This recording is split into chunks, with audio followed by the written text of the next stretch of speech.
ഒരുപാട് കുട്ടികൾക്ക് ഡൗട്ട് ഉള്ള കാര്യമാണ് നെഗറ്റീവ് ആൻഡ് പോസിറ്റീവ് നമ്പേഴ്സിന്റെ അഡിഷൻ ആൻഡ് സബ്ട്രാക്ഷൻ. മാത്സിലെ ഏറ്റവും ബേസിക് ആയിട്ടുള്ള ഫൗണ്ടേഷൻ ഒന്നാണ് operation on integers. Positive and negative നമ്പേഴ്സിന്റെ കാൽക്കുലേഷൻ ഫാസ്റ്റ് ആവാതിരുന്നാൽ എക്സാമിന്റെ ടൈം ഒരുപാട് വേസ്റ്റ് ആവുകയും അത് നിങ്ങളുടെ മാർക്സിനെ ബാധിക്കുകയും ചെയ്യും. അതുകൊണ്ട് ഇന്നത്തെ വീഡിയോയിൽ ഈ ഓപ്പറേഷൻസ് എങ്ങനെ സിംപ്ലൈസ് ചെയ്യാമെന്ന് ഒന്ന് നോക്കിയാലോ. അപ്പൊ ഞാൻ Arjun, welcome to angle B learn.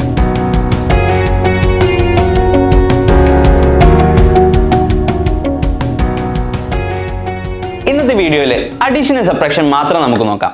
Multiplication and division നമുക്ക് അടുത്ത വീഡിയോയിൽ ഡിസ്കസ് ചെയ്യാം. വെറുതെ മൊത്തത്തിൽ നോക്കി കൺഫ്യൂസ്ഡ് ആക്കണ്ട. 3 കാര്യങ്ങളാണ് നമ്മൾ ഇതിൽ ശ്രദ്ധിക്കേണ്ടത്. ഈ 3 കാര്യത്തിൽ 2 എണ്ണം വളരെ സിമ്പിളാണ്. അതിൽ ഒന്ന് മാത്രമാണ് കുറച്ച് കൺഫ്യൂസ്ഡ് ആയിട്ടുള്ളത്.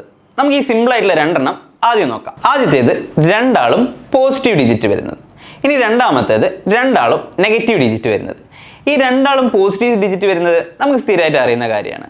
ഒരു എക്സാമ്പിൾ എടുത്തു കഴിഞ്ഞാൽ പോസിറ്റീവ് 5ഉം പോസിറ്റീവ് 3ഉം രണ്ടും ആഡ് ചെയ്യാൻ വേണ്ടിയിട്ട് നമ്മൾ എന്ത് ചെയ്യുക, ആ 2 നമ്പറിനെ ആഡ് ചെയ്യുക. അപ്പോൾ 5 + 3 8. രണ്ടും പോസിറ്റീവാണ്. 5ഉം പോസിറ്റീവ് 3ഉം പോസിറ്റീവ്. അപ്പോൾ നമ്മുടെ ആൻസർ 8ഉം പോസിറ്റീവ്.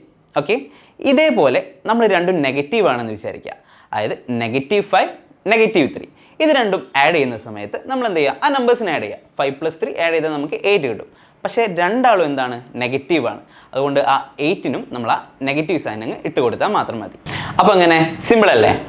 അപ്പോൾ ഒന്നുകൂടി പറയാം, രണ്ടാളും സെയിം സൈൻ ആണെന്നുണ്ടെങ്കിൽ, അതായത് രണ്ടും പോസിറ്റീവ് അല്ലെങ്കിൽ രണ്ടും നെഗറ്റീവ് ആണെന്നുണ്ടെങ്കിൽ എന്ത് ചെയ്താൽ മതി, ആ നമ്പേഴ്സിനെ അങ്ങ് ആഡ് ചെയ്യുക. എന്നിട്ട് ആ സെയിം സൈൻ ഏതാണോ അതങ്ങ് ഇട്ട് കൊടുത്താൽ മതി. അത്രയേ ഉള്ളൂ. സിമ്പിൾ അല്ലേ? ഇനി എല്ലാവർക്കും പൊതുവേ കൺഫ്യൂഷൻ വരുന്ന മൂന്നാമത്തെ കാര്യം, രണ്ടാൾക്കും ഡിഫറെൻറ്റ് സൈന് വന്നാൽ, അതായത് ഒരാൾ പോസിറ്റീവും ഒരാൾ നെഗറ്റീവും വരികയാണെന്നുണ്ടെങ്കിൽ പേടിക്കണ്ട. എന്ത് ചെയ്താൽ മതി, ആ 2 നമ്പേഴ്സിനെ അങ്ങ് സബ്ട്രാക്ട് ചെയ്യുക. എന്നിട്ട് വലിയ ആളുടെ സൈൻ എന്താണോ അത് അങ്ങ് ഇട്ട് കൊടുത്താൽ മാത്രം മതി. ഓക്കെ, ഒരു എക്സാമ്പിൾ നോക്കിയാലോ. ഇതിനെ നമ്മുടെ 5ഉം 3ഉം തന്നെ എടുക്കാം. അപ്പോൾ ആദ്യമായിട്ട് -5 + 3 എന്ത് ചെയ്യുക, ആ 2 നമ്പേഴ്സിൻ്റെ ഡിഫറൻസ് എടുക്കുക. 5ന് 3ന് ഡിഫറൻസ് 2. എന്നിട്ട് നോക്കേണ്ടത് ഏതാണ് വലിയ ആളുടെ സൈൻ എന്നുള്ളത്.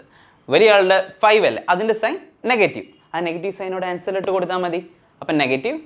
ഇനി ഇത് തന്നെ ഒന്ന് തിരിച്ചു നോക്കിയാലോ. -3 + 5.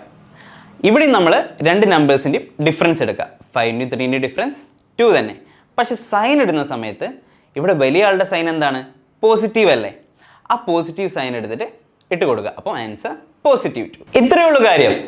അപ്പോൾ എല്ലാവരും എന്ത് ചെയ്യുക, ഈ പറഞ്ഞ കാര്യങ്ങളൊക്കെ വെച്ചിട്ട് കുറേ ക്വസ്റ്റ്യൻസ് പ്രാക്ടീസ് ചെയ്യുക. ഈ പ്രാക്ടീസ് ചെയ്യാൻ നിങ്ങളുടെ കയ്യിൽ ക്വസ്റ്റ്യൻസ് ഇല്ല എന്നുണ്ടെങ്കിൽ നിങ്ങൾ കമൻറ്റ് ചെയ്താൽ മതി, ഞങ്ങൾ അയച്ചു തരുന്നതായിരിക്കും. അപ്പോൾ എന്താ പറയുന്നതെന്ന് വെച്ച് കഴിഞ്ഞാൽ, ഇത് ഫാസ്റ്റായിട്ട് ചെയ്താൽ മാത്രമേ നമുക്ക് എക്സാമിന് നല്ല സ്കോർ ചെയ്യാൻ പറ്റുള്ളൂ.